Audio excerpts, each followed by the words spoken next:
10 साल हो गए थे शादी को मगर साथ में 6 साल ही रह पाए थे। 4 साल तो तलाक की कार्रवाई में लग गए।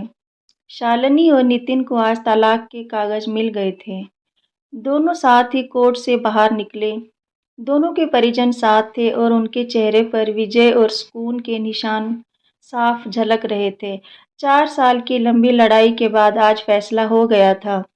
शालिनी के हाथ में दहेज के सामान की लिस्ट थी जो अभी नितिन के घर से लेना था और नितिन के हाथ में गहनों की लिस्ट थी जो शालिनी से लेने थे। साथ में कोर्ट का ये आदेश भी था कि नितिन 10 लाख रुपए की राशि एक मुश्त शालिनी को चुकाएगा। शालिनी और नितिन दोनों एक ही टेम्पो में बैठकर नितिन के घर पहुंचे। दहेज में दिए सामान की निशानदेही शालिनी को करनी थी, इसलिए 4 वर्ष बाद ससुराल जा रही थी। आखिरी बार बस उसके बाद कभी नहीं आना था उधर। सभी परिजन अपने अपने घर जा चुके थे। बस 3 प्राणी बचे थे, नितिन, शालिनी और शालिनी की माताजी। नितिन घर में अकेला ही रहता था। माँ बाप और भाई आज भी गांव में ही रहते हैं। शालिनी और नितिन का इकलौता बेटा जो अभी 7 वर्ष का है, कोर्ट के फैसले के अनुसार बालिग होने तक वह शालिनी के पास ही रहेगा। नितिन महीने में एक बार उससे मिल सकता है। घर में प्रवेश करते ही पुरानी यादें ताजा हो गई। कितनी मेहनत से सजाया था इसको शालिनी ने। एक एक चीज में उसकी जान बसी थी। सब कुछ उसकी आंखों के सामने बना था। एक एक ईंट से धीरे धीरे बनते घरौंदे को पूरा होते देखा था उसने। सपनों का घर था उसका। कितनी शिद्दत से नितिन ने उसके सपने को पूरा किया था। नितिन थका हारा सा सोफे पर पसर गया। बोला, ले लो जो कुछ भी चाहिए, मैं तुझे नहीं रोकूंगा। शालिनी ने अब गौर से नितिन को देखा। 4 साल में कितना बदल गया है। बालों में सफेदी झांकने लगी है। शरीर पहले से आधा रह गया है। 4 साल में चेहरे की रौनक गायब हो गई है।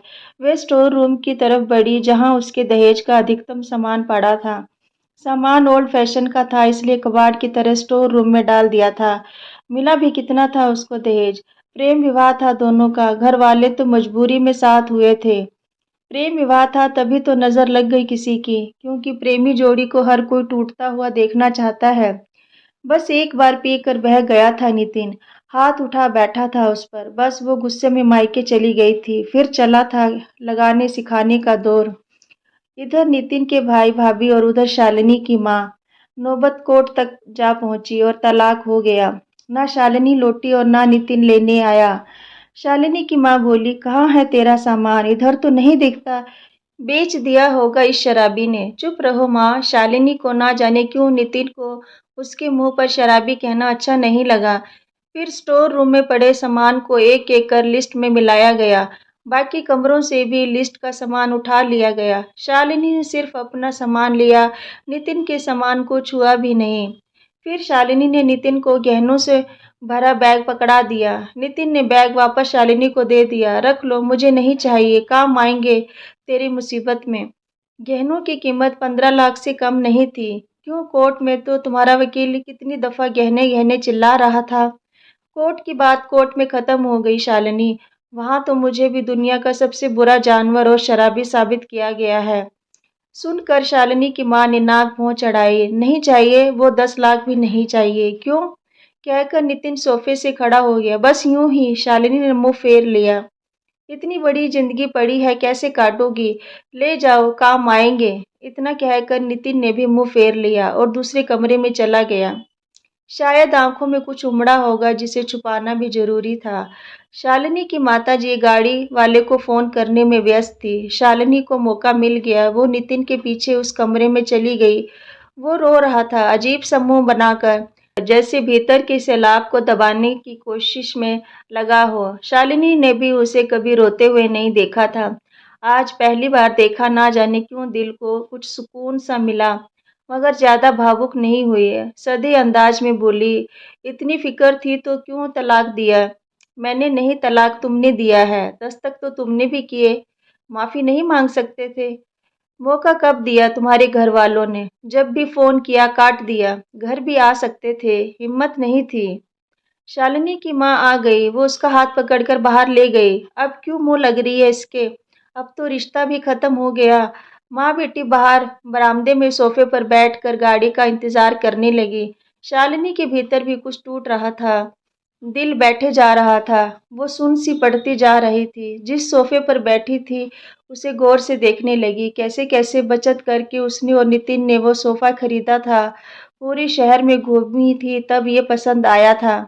फिर उसकी नज़र सामने तुलसी के सूखे पौधे पर गई। कितनी शिद्दत से देखभाल किया करती थी। उसके साथ तुलसी भी घर छोड़ गई। घबराहट और बढ़ी तो वह फिर से उठकर भीतर चली गई। माँ ने पीछे से पुकारा मगर उसने अनसुना कर दिया। नितिन बेड पर उल्टे मुंह पड़ा था।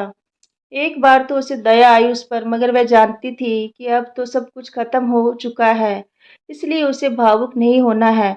उसने सरसरी नज़र से कमरे को देखा। अस्त व्यस्त हो गया है पूरा कमरा। कहीं कहीं तो मकड़ी के जाले झूल रहे हैं। कितनी नफरत थी उसे मकड़ी के जालों से। फिर उसकी नज़र चारों ओर लगी उन फोटो पर गई जिनमें वो नितिन से लिपट कर मुस्कुरा रही थी। कितने सुनहरे दिन थे वो। इतने में माँ फिर आ गई। हाथ पकड़कर उसे बाहर ले गई। बाहर गाड़ी आ गई थी। सामान गाड़ी में डाला जा रहा था। शालिनी सुन सी बैठी थी। नितिन गाड़ी की आवाज़ सुनकर बाहर आ गया। अचानक नितिन कान पकड़कर घुटनों के बल बैठ गया। बोला, मत जाओ, माफ कर दो। शायद यही वो शब्द थे जिन्हें सुनने के लिए 4 साल से तड़प रही थी। सब्र के सारे बांध एक साथ टूट गए। शालिनी ने कोर्ट के फैसले का कागज निकाला और फाड़ दिया। माँ कुछ कहती इससे पहले ही लिपट गई नितिन से। साथ में दोनों बुरी तरह रोते जा रहे थे। दूर खड़ी शालिनी की माँ समझ गई थी कि कोर्ट का आदेश दिलों के सामने कागज से ज्यादा कुछ नहीं। काश उनको पहले मिलने दिया होता। अगर माफी मांगने से ही रिश्ते टूटने से बच जाए तो माफी मांग लेनी चाहिए।